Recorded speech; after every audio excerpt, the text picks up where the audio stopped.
लिख लिया। रदरफोर्ड ने जो बोला है वो समझ में आया क्या? सॉरी, थॉमसन ने। रदरफोर्ड का तो अभी पढ़ना है इसके बाद। तीसरा पॉइंट जो लिखा रहा हूँ उसको ध्यान से रखना। It failed to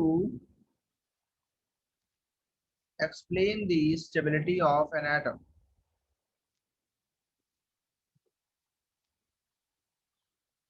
Stability of an atom. That is how electrons are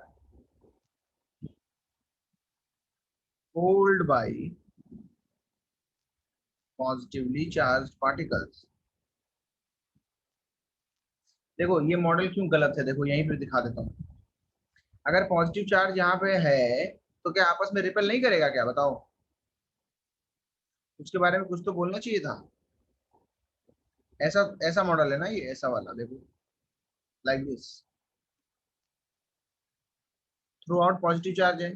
अब इतना पॉजिटिव चार्ज थ्रू आउट अगर भर दोगे और इलेक्ट्रॉन्स उसमें तुम बोल रहे हो कि इसमें पड़े हुए हैं, तो भाई ये इलेक्ट्रॉन्स अगर ऐसे पड़े हुए हैं तो how electrons are holded by, या ऐसे अगर इलेक्ट्रॉन्स है ये कैसे होल्ड कर रहा है? How electrons are hold by this potential which particular you can say resultant force is holding this. Actually हमें पता है कि प्रोटॉन और इलेक्ट्रॉन के बीच एक अट्रैक्शन अट्रैक्शन फोर्स होगा, लेकिन होल्ड करने के लिए एक प्रॉपर फोर्स अरेंजमेंट होना चाहिए, ओवरऑल फोर्स जो है उसको दिखाना पड़ेगा। तो पॉजिटिव चार्ज को रिपेल भी करता है, इलेक्ट्रॉन बीच में पड़ा हुआ है, कैसे ये इसको जो है संभालता है इसके बारे में कोई आइडिया नहीं था। और हाइड्रोजन स्पेक्ट्रम भी नोन था, उसको भी एक्सप्लेन नहीं कर पाया, तो वो उतने पॉइंट नहीं लिखेंगे। these 3 points are sufficient to say that that was a failed model। अब उसके बाद क्या हुआ, रदरफोर्ड ने जो एक्सपेरिमेंट किया उस पर आ जाते हैं। ठीक है, तो ये लास्ट पॉइंट जल्दी लिख लो। It is failed to explain the stability of an atom, that is how electrons are held by the positive charge।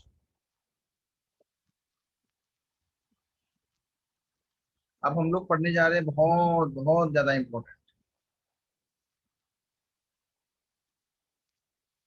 Rutherford's gold foil, that is alpha particle scattering experiment।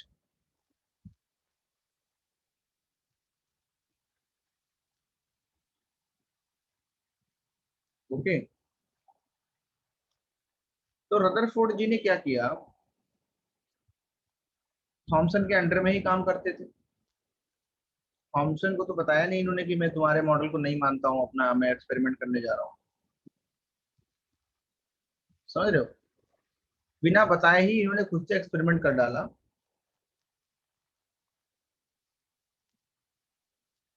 Rutherford ने कैसे experiment किया देखो उसको ध्यान से। ये model जब आया था उस समय भी न्यूट्रॉन की डिस्कवरी नहीं हुई थी। 1911 में प्रपोज किया था इस मॉडल को। This model was proposed in 1911 by the Rutherford. Experiment वो 1909 से कर रहे थे, 1909 से ही काफी पहले से एक्सपेरिमेंट करने लगे। इस एक्सपेरिमेंट में रदरफोर्ड ने क्या किया था पहले उसको देखना। रदरफोर्ड ने एक थीन गोल्ड फॉइल ले ली थी। क्या ले ली थी? एक थीन गोल्ड फॉइल।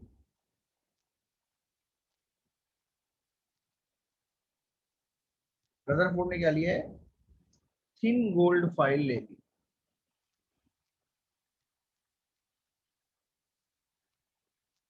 ओके, और ये थिन गोल्ड फॉइल जो है इसकी जो थिकनेस थी बहुत कम थी।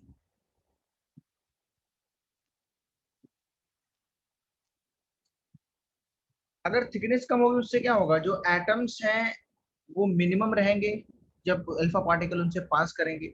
एटम्स के नंबर ज्यादा नहीं होंगे, जितनी थिक लोगे उतने ज्यादा एटम्स होंगे, उतना कम जानने को मिलेगा एक सिंगल न्यूक्लियस के बारे में। ग्रुप ऑफ न्यूक्लियस का अफेक्ट होगा जो भी होगा, इसलिए थिन गोल्ड फाइल ली, है ना। तो thin gold file, gold atom जो है उसको लिया। यहाँ पे कौन सा एटम लिया, गोल्ड, गोल्ड एटम, एयू। अब अल्फा पार्टिकल के लिए यहाँ पे एक सोर्स लिया इन्होंने। What was the source of alpha particle, can you tell me, that was the source of alpha particle.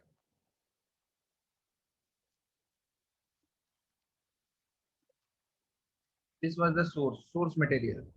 This source material gives high speed alpha particles, जिनको pass करा लेते थे किससे, which was passed through a,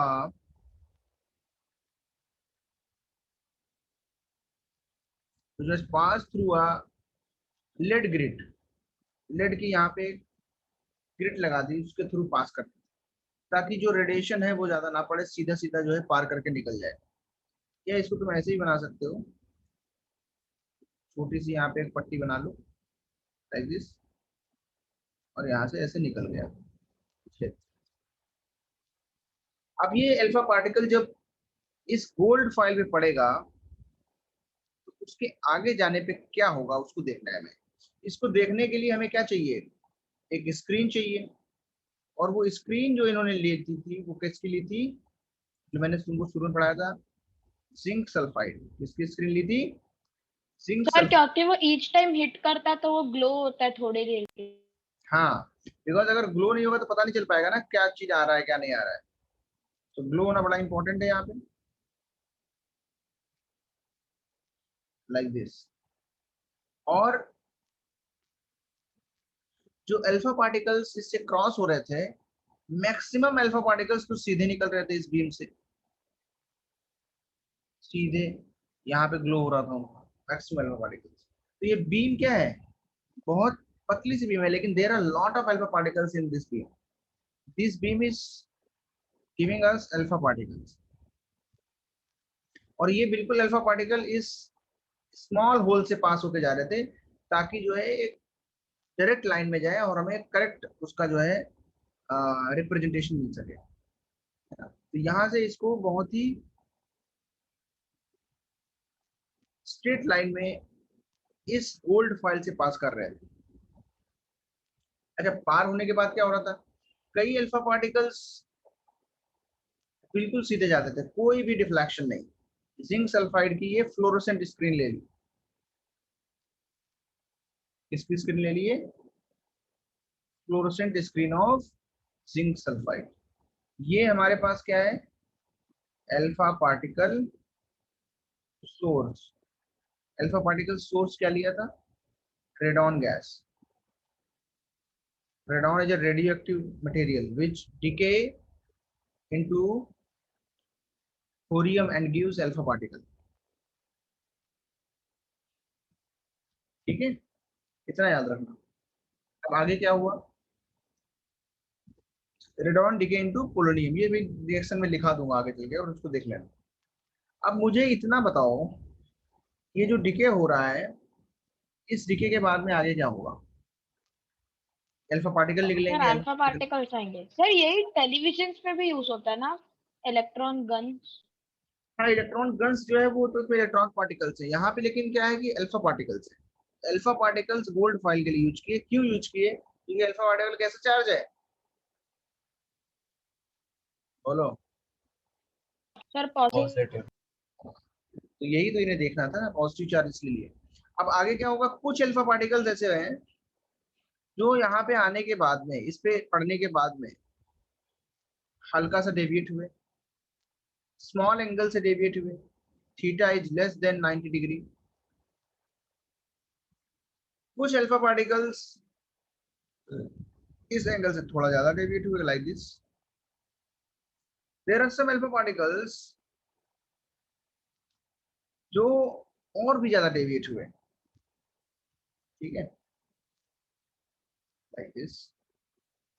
और इसको हम थोड़ा अपने हिसाब से आगे पीछे कर सकते हैं ताकि हमें देखने में अच्छा रहे। ये हमारे पास है गोल्ड फाइल, और हमारे पास जो जिंक सल्फाइड है वो हम अपने हिसाब से लगा सकते हैं। ये तो कुछ अल्फा पार्टिकल्स यहाँ पे भी आए, कुछ अल्फा पार्टिकल्स तो 90 डिग्री से ज्यादा पे, मीन्स ये जो एंगल था ये 90 डिग्री से भी ज्यादा था, स्ट्रेट लाइन से 90 डिग्री से भी ज्यादा पे क्या हो गई, ये डेविएट हो गए। और कुछ अल्फा पार्टिकल्स बाउंस बैक कर गए। तो ओवरऑल क्या देखा गया कि मैक्सिमम अल्फा पार्टिकल्स तो सीधे चले जाते हैं, कुछ अल्फा पार्टिकल्स स्मॉल एंगल से डेविएट होते हैं, और 1 in 20,000 alpha particle bounce back, almost 1 in 20,000, that is very very few, very very few, that is 1 in 20,000 alpha particle bounce back. इसको ऐसे समझो, फोटो से समझो, जो थिन गोल्ड फाइल होगी उसमें क्या होगा, ऐसे गोल्ड एटम्स होंगे, दीज आर गोल्ड एटम्स, उनका एक सेंटर होगा। अभी हमें नहीं पता सेंटर पे पर क्या, वो न्यूक्लियस होगा ना। हाँ वो न्यूक्लियस बनेगा अभी। तो क्योंकि इन्होंने क्या देखा था, जो सीधा जाया ऐसे निकल गया, यहाँ से भी गया तो सीधा निकल गया। अगर न्यूक्लियस के पास जा रहा था ना हल्का सा भी सेंटर के पास, तो डिविजन हो रहा था। सेंटर के पास अगर ज्यादा चला गया ना तो ज्यादा डिविजन हो रहा था, ऐसे। और सर सेंटर, ऐसे कोई पार्टिकल्स हुए क्या एक सेंटर से बाउंस बैक होके दूसरे सेंटर से वापस बाउंस बैक हुए?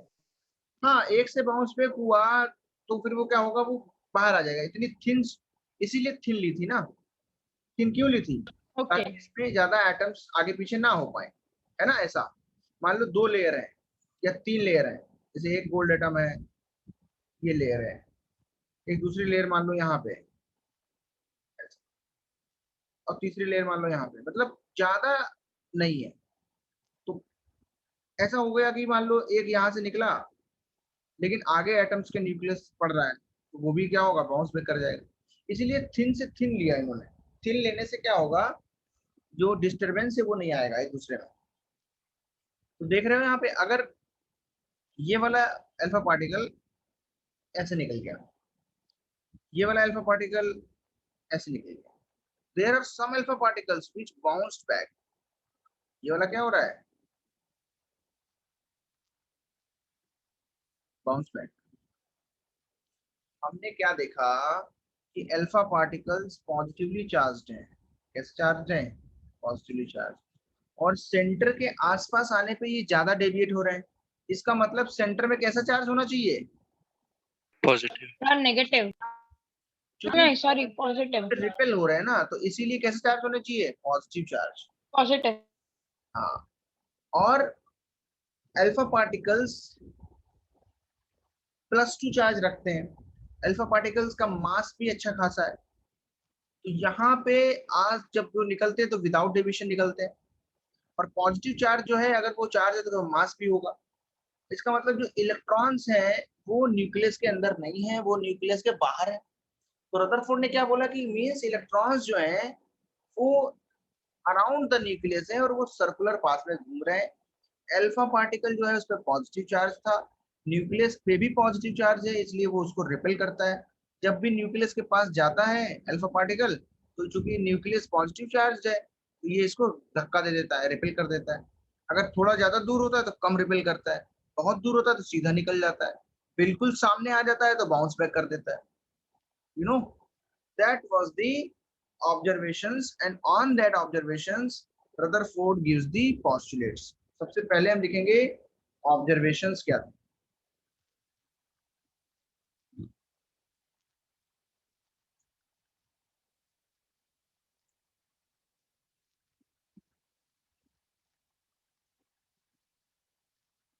पहला ऑब्जर्वेशन था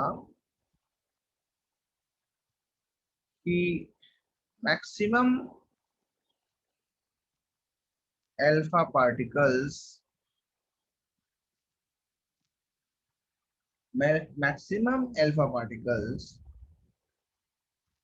passed the gold foil without any deflection. कोई भी इनमें डिफ्लेक्शन नहीं हुआ. few alpha particles got deflected by small angles when passed through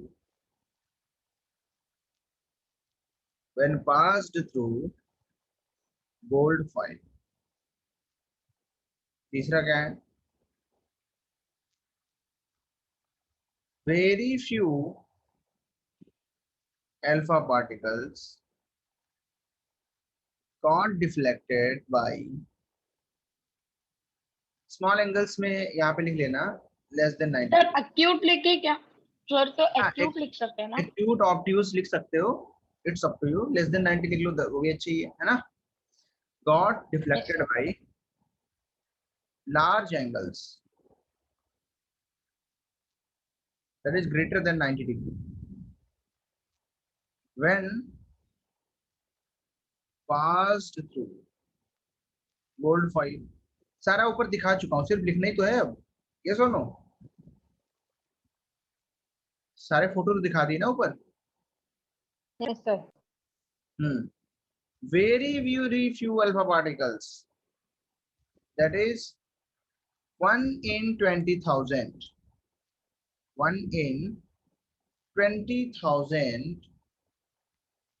bounced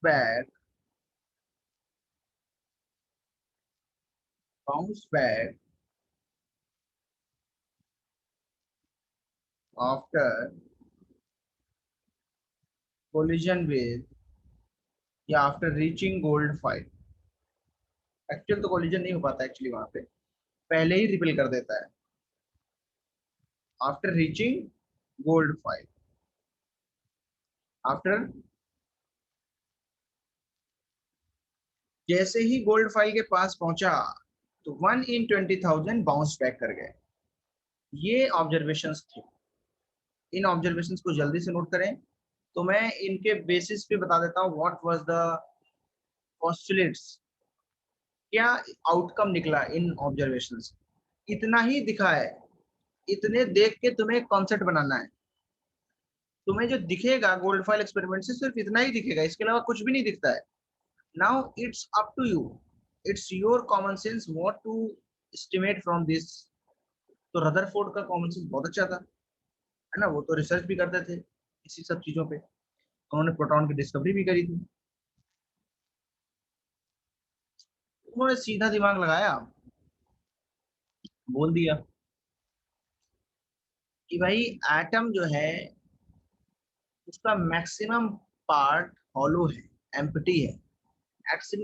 atom के मैक्सिमम जगह पे कुछ भी नहीं है, दैट इज हॉलो, एम्प्टी. और उसका सारा का सारा पॉजिटिव चार्ज और maximum mass is concentrated inside it's nucleus, that is called nucleus. Centre को जो है क्या बोला? न्यूक्लियस. तो पोस्टुलेट्स भी लिखा देता हूं मैं, इसको अगर लिख लिया है.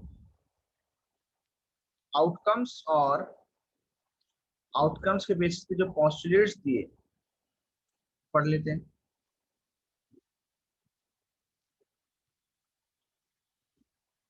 क्या आउटकम था बताओ? पहला आउटकम क्या था? Maximum part of atom is empty. दूसरा पोस्टुलेट क्या था? All the positive charge and maximum mass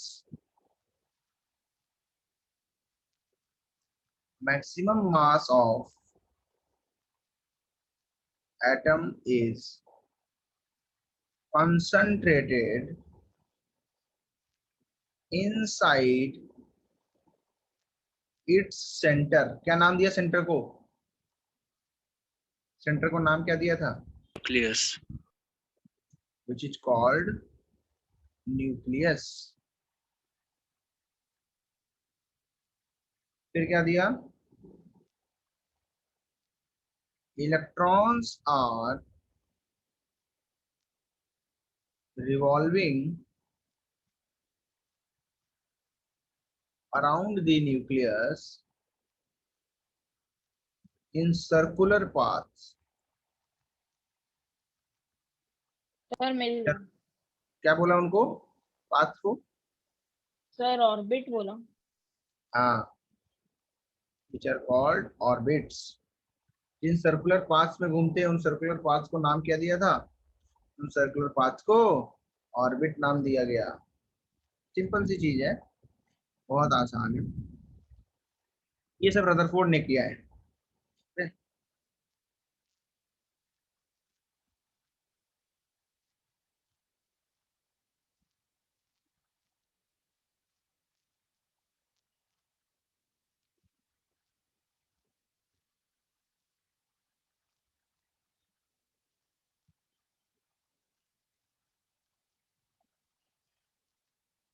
sir हाँ बोलो बोलो। सर तो फिर पॉजिटिव अल्फा पार्टिकल्स इलेक्ट्रॉन से रिपेल नहीं हुए? इलेक्ट्रॉन तो एक्चुअली बहुत छोटा है, वो तो अट्रैक्ट करेगा ना, इलेक्ट्रॉन नेगेटिव होता है, रिपेल की जगह वो अट्रैक्ट करेगा। लेकिन इलेक्ट्रॉन इतना छोटा है कि उसको मास के बेसिस पे भी कोई भी डिफ्लेक्शन नहीं होता इलेक्ट्रॉन से। उल्टा इलेक्ट्रॉन को एनर्जी देके वो आयनाइज कर सकता है। अगर अल्फा पार्टिकल की एनर्जी ज्यादा है तो इलेक्ट्रॉन को एनर्जी देगा और बोलेगा एटम से निकल जाओ, दैट कैन हैपन। लेकिन इलेक्ट्रॉन का मास इतना कम है, अल्फा पार्टिकल उसको धक्का मार के निकल जाएगा और इलेक्ट्रॉन कुछ नहीं कर पाएगा। Okay sir.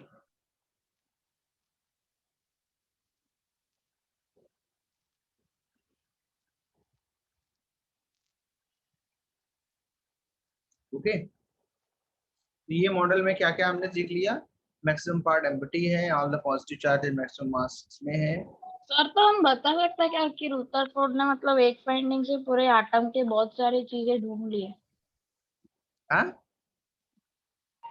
सर हम एटम ये बता सकते हैं कि रुदरफोर्ड ने अपने एक एक्सपेरिमेंट से बहुत सारे एटम के बारे में यस, इंफॉर्मेशन निकाल दिया। बहुत सारी इंफॉर्मेशन, यस वेरी गुड। जो न्यूक्लियस है उसमें क्या रहता? प्रोटॉन्स। क्या रहते हैं इसमें? प्रोटॉन्स। Positive sir charge. तो पहले जो एट फर्स्ट तो सारे साइंटिस्ट ने मतलब उसके एक्सेप्ट किए क्या पोस्टुलेट्स?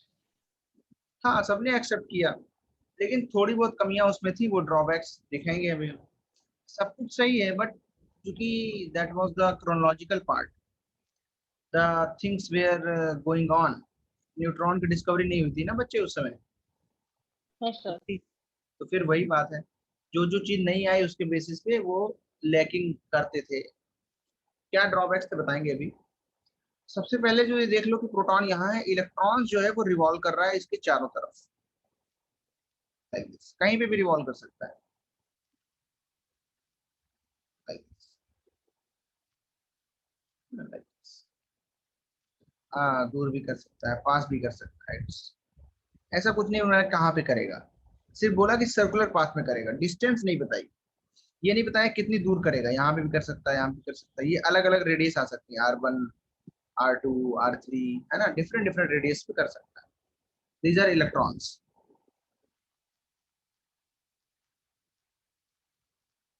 नाउ अब मुझे एक चीज बताओ,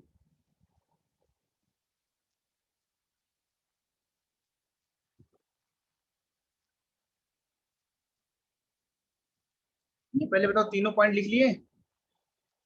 यस सर। अच्छा, न्यूक्लियस जो रेडियस है, न्यूक्लियस की जो रेडियस को बोलते हैं न्यूक्लियर रेडियस, वो रेंज होती है उसकी 10⁻⁻15 मीटर।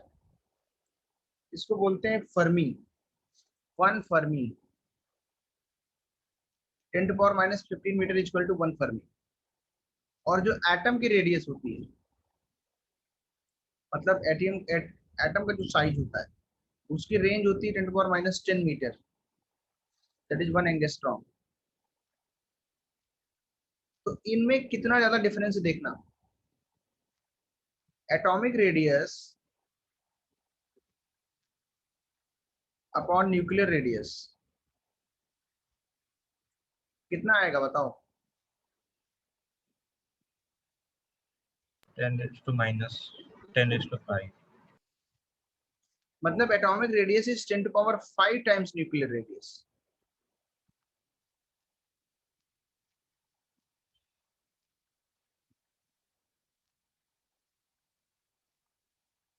तो इस तरीके से एनालॉजी दे सकते हैं कि क्रिकेट बॉल है और एक क्रिकेट स्टेडियम है। तो ये अगर बॉल न्यूक्लियस है तो ये जो क्रिकेट का स्टेडियम है पूरा पवेलियन वगैरह सब लेके पूरा बाहर से सर्कल मार दो, ये हमारा एटम है। एनालॉजी दे सकते हैं, इतना ज्यादा डिफरेंस है। ये भी इतना ज्यादा इम्पैक्ट क्रिएट नहीं करता, तो ऐसा समझो अगर 1 सेंटीमीटर का हम यहाँ पे रेडियस बनाए, 1 सेंटीमीटर रेडियस का हम स्फीयर बनाए, दैट इज कॉल्ड न्यूक्लियस। तो 1 किलोमीटर, 1 किलोमीटर रेडियस का जो मेरे पूरे घर को पार करते हुए आगे भी जाएगा, उतना बड़ा जो स्फीयर होगा वो एटम का होगा।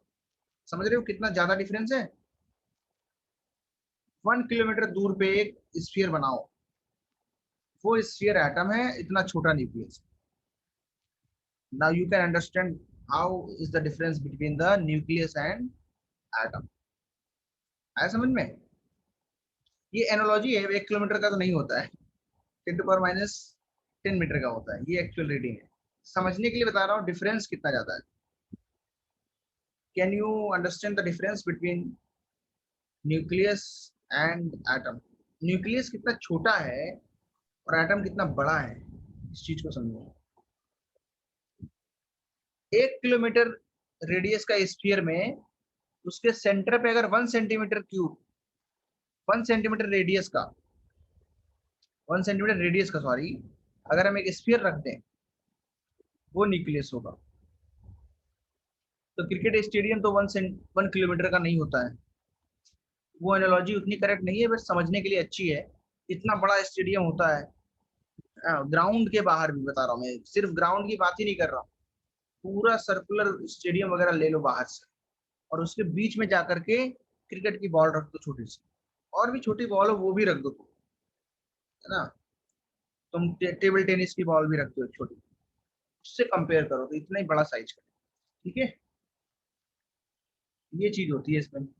अब इसके ड्रॉबैक्स थे, लेकिन क्या ड्रॉबैक्स थे। हर चीज के उस समय ड्रॉबैक आ रहे थे क्योंकि साइंस वॉज ग्रोइंग। ड्रॉबैक्स क्या है, पहला ड्रॉबैक क्या था बताओ। पहला ड्रॉबैक ये है कि एक होती है Maxwell's electrodynamics theory, Maxwell's theory, Maxwell's classical theory of electrodynamics. तो मैक्सवेल की थ्योरी क्या है देखो, इसको और भी नाम क्या देते हैं, classical theory of electrodynamics. Dynamics मतलब है motion.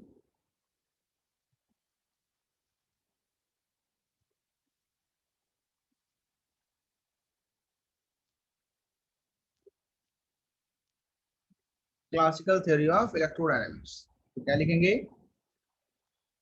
when a charged particle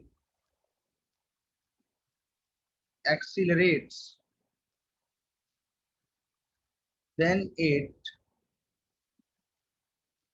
emits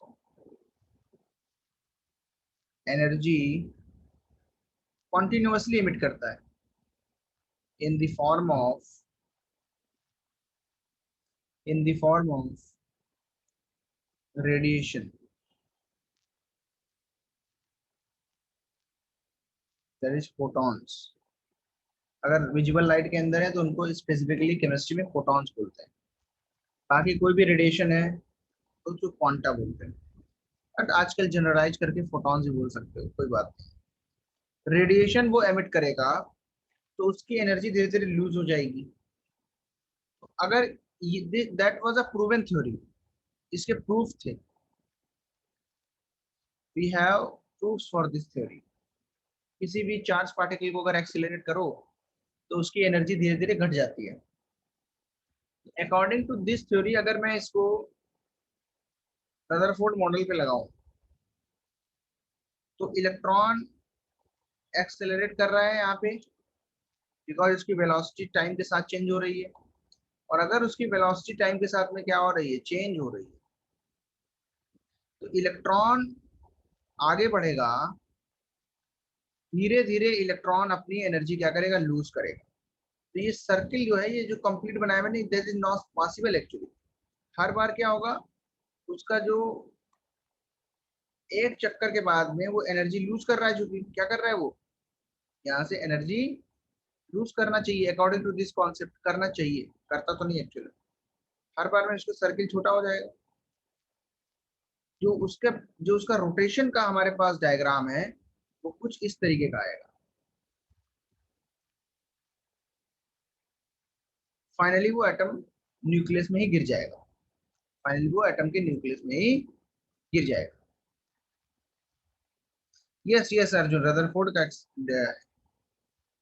so as electron is revolving around the nucleus, then as per Maxwell's theory, it should emit energy, it should emit energy in the form of radiation, and finally it should fall in the nucleus। क्योंकि nucleus तो continuously attract कर रहा है ना electron को, nucleus positively charge है, electron negatively. Nucleus खींचता रहेगा अपनी तरफ, अगर ये एनर्जी लूज करेगा तो और खींचेगा, फाइनली गिर जाएगा। बट ऐसा नहीं होता है ना, क्या ऐसा होता है क्या? अगर ऐसा होगा तो यूनिवर्स खत्म हो जाएगा, है ना। ये तो नहीं होता actually.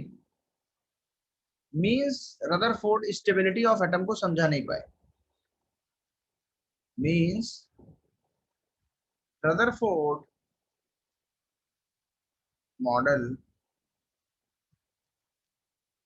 Can not explain stability of atom. तो देखो, इतना अच्छा काम किया फिर भी पकड़ लिया लोगों ने, इतना अच्छा काम किया था, बहुत ही इंपॉर्टेंट थिंग है ये। उसके बाद भी लोगों ने बोला कि नहीं, मैक्सवेल की थ्योरी तो प्रूव्ड है, उसके अकॉर्डिंग तो तुम्हारा एटम, जो रदरफोर्ड्स एटम है, शुड कोलैप्स। बट नेचुरल जो एटम्स है वो तो कोलैप्स नहीं कर रहे कोई, सारे के सारे एटम्स हमारी बॉडी में हैं, हर जगह एटम ही एटम है। Then why these atoms are stable?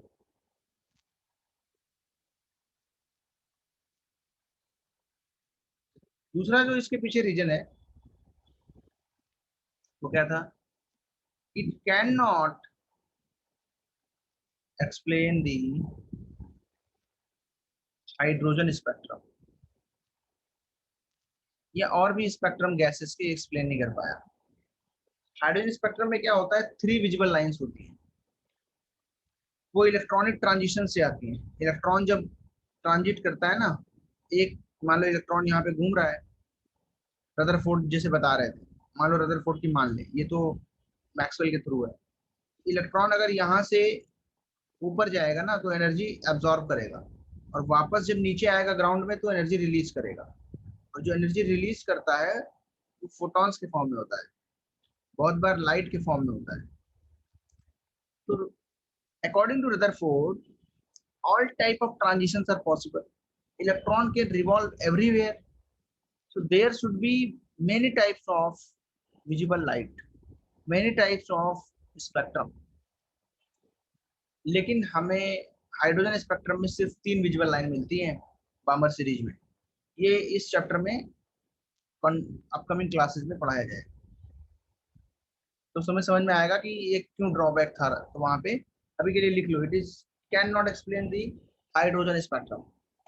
Hydrogen spectrum is a practical phenomena, उसको कोई भी देख सकता है। हाइड्रोजन गैस को हीट करोगे, फिर वापस कूल करोगे, तो रेडिएशन जो निकलेगा उसको अगर एक फोटोग्राफिक प्लेट पे या नॉर्मल डार्क स्क्रीन पे देखें तो उसमें कितनी लाइंस आती हैं, या ग्रिड से देखें तो उसमें सिर्फ 3 लाइंस आती हैं। और उन 3 लाइन में विजिबल लाइन 3 होती है, बाकी इंफ्रारेड और अल्ट्रावायलेट होती है। There are lot of lines actually, but only 3 visible lines that are in Balmer series. तो ये ड्रॉबैक की वजह से फेल हो गया, ये भी भाई फेल हो गया। कितने ज्यादा फेल हो रहे हैं यार, यस और नो? Yes sir. ये भी फेल हो गया भाई, अब क्या करें बताओ, नया मॉडल लाना पड़ेगा लोगों को। तो ये सब काम चल रहा था वही 1911 से लेकर के उसके आगे तक, ये सब काम चल रहा था।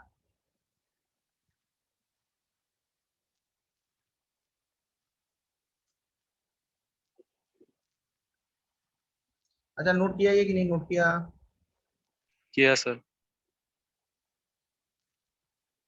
अब हम लोग नेक्स्ट आते हैं, क्योंकि तुम्हें हाइड्रोजन स्पेक्ट्रम यहाँ पे आ रहा है, उसके लिए तुम्हें लाइट पढ़ना होगा। लाइट, लाइट क्या होती है बताओ, what is light? Electromagnetic radiation. Electromagnetic radiation है, light is a electromagnetic radiation. अच्छा, लाइट पढ़ने के लिए हमें लाइट के नेचर पढ़ने पड़ेंगे। इस चैप्टर में हम क्या पढ़ेंगे? Nature of light. लाइट का नेचर 2 होता है, एक वेव नेचर होता है, एक पार्टिकल नेचर होता है। ये दोनों पढ़ेंगे। पार्टिकल बहुत आसान चीज है तुम्हारे लिए। पार्टिकल का मतलब क्या होता है? एक particle like sir electron, proton. Yes, वैसे ही एक लाइट भी पार्टिकल। हाँ बोलो। सर अभी पढ़ेंगे या कल पढ़ेंगे? नहीं, अभी पढ़ेंगे क्योंकि अभी तो टाइम है ना थोड़ा सा। कल 10 से 15 मिनट है। हाँ, तो पूरा पढ़ ही लेते हैं। अच्छा, क्लास जो है वो तो कभी कभी होती है, डेली तो नहीं होती ना। मुझे लगता है कि काफी दिन दिन बाद क्लास हो रही है तुम्हारी। नेचर ऑफ लाइट में हाँ, हमने वेव नेचर और पार्टिकल नेचर दोनों पढ़ने हैं। लेकिन तुम्हें वेव पता है क्या होती है? उसके लिए वेव पता होना चाहिए। सो पहले वेव पढ़ते हैं, wave and characteristics of wave.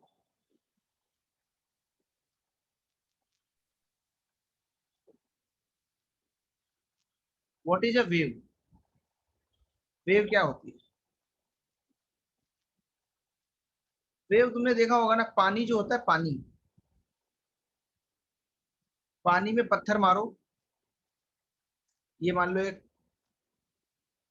Ground water जो होता है वो अलग होता है, ये सरफेस वाटर है।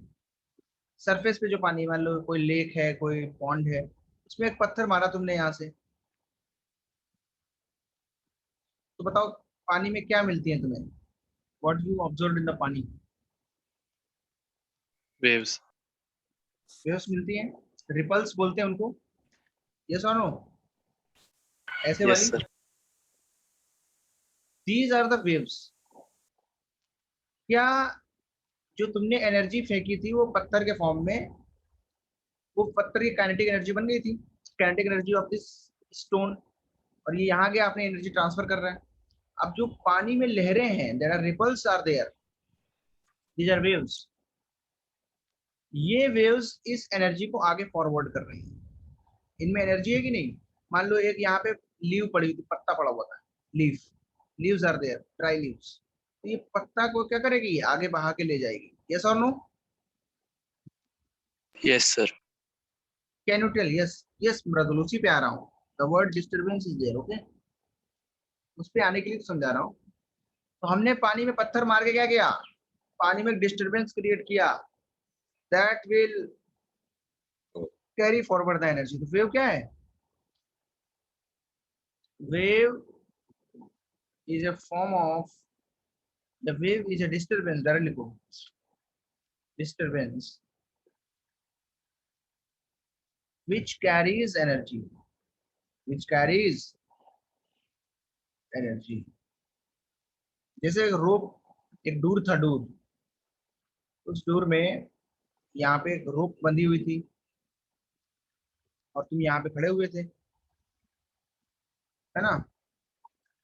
तुम यहाँ पे खड़े हो और तुमने इस रोप में जर्क किया, क्या होगा? ये वेव एक पास होगी कि नहीं होगी? यस। हाँ, तो ये सब, these are the disturbance। अगर तुम इसको खींचोगे दरवाजा भी खुल जाएगा, everything is possible. So wave जो है ये एक टाइप का क्या होता है? डिस्टरबेंस होता है जो एनर्जी को कैरी करता है। ठीक है, तो बस इतना समझना था। अब एक characteristics of wave, characteristics of wave. Characteristics of wave में सबसे पहली चीज जो आती है वो वेव लेंथ।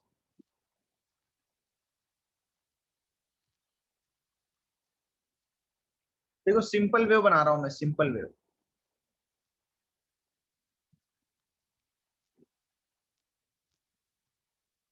ये एक वेव है जो यहां से चली पॉइंट ए से और पॉइंट बी तक गई। मान के चलो इसके जो लोब्स हैं, these upper halfs and lower halfs, ये सारे के सारे इक्वल है, आइडेंटिकल है ना? इनके जो एरियाज है वो सेम है। तो ये लोब, सॉरी, जो ए पॉइंट है, इससे जो हमारी वेव है इसने ऊपर उठना स्टार्ट किया। अब यहाँ पे नीचे जा रही है, नीचे, ऊपर। अभी देखो वेव अपने आप को रिपीट कर रही है कि नहीं कर रही है? Is this yes. Wave repeating itself और not at the point A dash?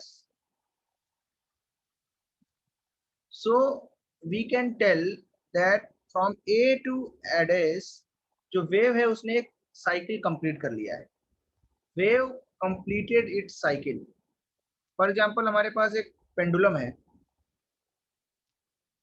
उसको मैंने यहां से बांधा हुआ है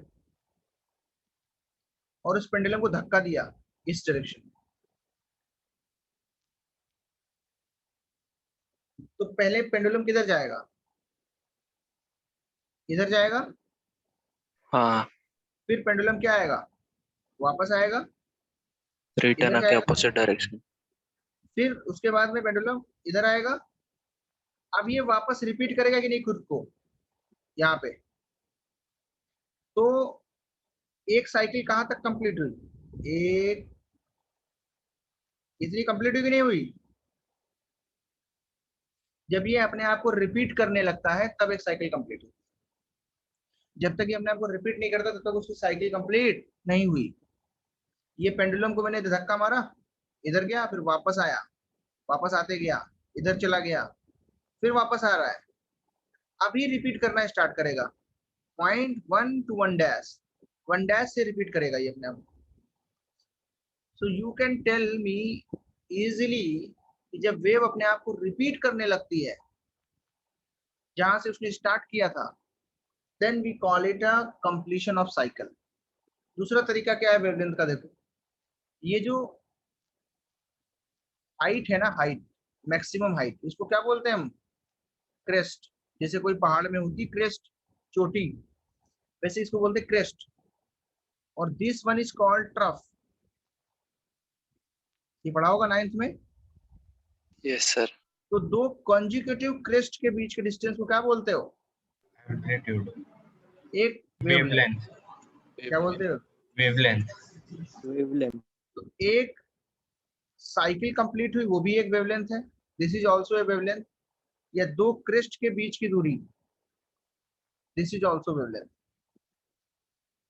कौन कौन सी वाली? दोनों रेड पॉइंट्स के बीच की डिस्टेंस और दोनों, दूसरा पॉइंट कौन सा? Orange point. दोनों ऑरेंज पॉइंट के बीच की डिस्टेंस, उसको तो हमको लगता है देख भी नहीं पाओगे अच्छे से। चाहे रेड के बीच की डिस्टेंस लो, वो भी क्या होगी? वेवलेंथ।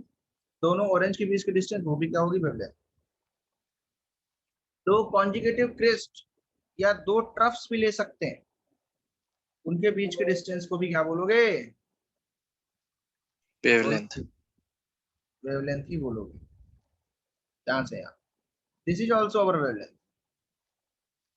तो ध्यान से देखना, ये डिस्टेंस जो है ना, इसको भी लैम्डा बोलते हैं वेवलेंथ। ये जो डिस्टेंस है यहाँ से यहाँ तक, इसको भी लैम्डा बोलते हैं। और ये रेड वाली जो डिस्टेंस है यहाँ तक, ये भी लैम्डा हो। These all are lambdas। अच्छा, मैं इसका एक बहुत अच्छा तरीका समझाता हूँ तुम्हें, दूसरी जगह बना के, लाइक दिस। अच्छा, इसमें बताओ कितने, एक अपर हाफ में दो, एक जो अपर हाफ है उसके दो हाफ कर सकते हो, एक लोअर हाफ के भी दो हाफ कर सकते हो, यस। इसके भी दो हाफ कर सकते हो। ये वाला एक हाफ लिया, एक ये लिया, एक ये लिया, एक वेव पूरी हो गई, एक वेव पूरी हो गई। वहां से स्टार्ट नहीं करना है तो यहां से स्टार्ट करो। एक अपर हाफ यहाँ, एक अपर हाफ यहाँ, अपर लोब का half, that is half of upper lobe, that one, ये मिला के पूरी एक वेव बन गई। इतना देखो सामान, दिख रहा है कि नहीं दिख रहा है? दिख थोड़ा रहा है समझ, सिंपल थिंग है कि नहीं? आधा दलिया, आधा, this this this, this is also wave. इसमें भी एक पूरी वेव है, लेकिन वो क्या है, यहां से यहाँ पे आई। तो तुम्हें समझने की कोशिश ये करनी होगी कि डेफिनेशन अलग अलग हो सकती है, कॉन्सेप्ट सेम है। क्या है concept? Can you tell me the concept? Wavelength की डेफिनेशन क्या है?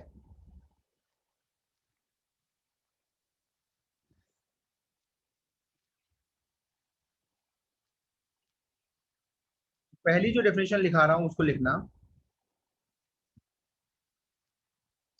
Distance covered by the wave in a complete cycle is called what? क्या बोलते हैं? वेवलेंथ। और क्या लिख सकते हो? Distance between two consecutive crests or two consecutive troughs is called wavelength। किसी भी बच्चे को समझ में नहीं आया तो मुझे बताए। Denoted by lambda, denoted by lambda. Unit क्या होगी बोलो? मीटर, एमकेएस में सेंटीमीटर और एंगस्ट्रॉम, कोई भी यूनिट हो सकती है, it's up to you. Very good Priyanshi, very good. Consecutive के बीच होना चाहिए, लगातार क्रेस्ट, बगल बगल वाले, एडजेसेंट वाले, दैट्स कॉल्ड कॉन्जिक्यूटिव। चलो कर लो, नेक्स्ट क्लास में वी विल कंटिन्यू। रिवाइज करके आना और नोट्स बना लेना, अलग वो नोटबुक बना लो, होमवर्क की अलग बना लो। दो नोटबुक होनी चाहिए, एक नोटबुक फॉर द होमवर्क, एक notebook for the notes, simple. Very easy chapter. One of the easiest chapter of this chemistry, that is atomic structure. Sir आप थोड़ा ऊपर वाला दिखा सकते हैं ऊपर कर दूं? कौन सा वाला लिखोगे बताओ? सर और थोड़ा ऊपर यही वाला वेवलेंथ? हाँ सर ओके। किसी बच्चे को डाउट है क्या? No sir. नो सर इसके बाद क्लास है क्या? नहीं सर, नहीं सर। आज लास्ट क्लास आपकी। बस जिसका नोट हो गया है दे कैन लीव। सर थोड़ा सा नीचे कीजिए। थोड़ा सा नीचे करो।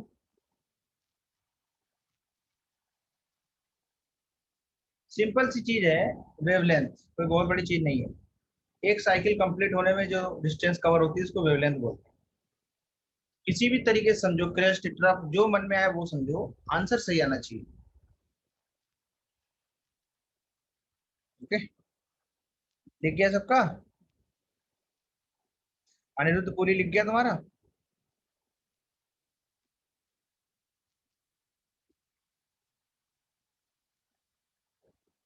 लिख जाना चाहिए, देखो बाकी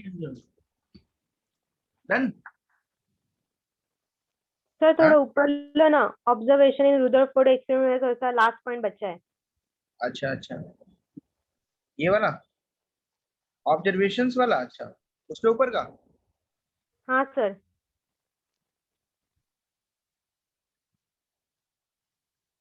पोस्टुलेट्स के ऊपर का ना? हाँ सर वही। ओके।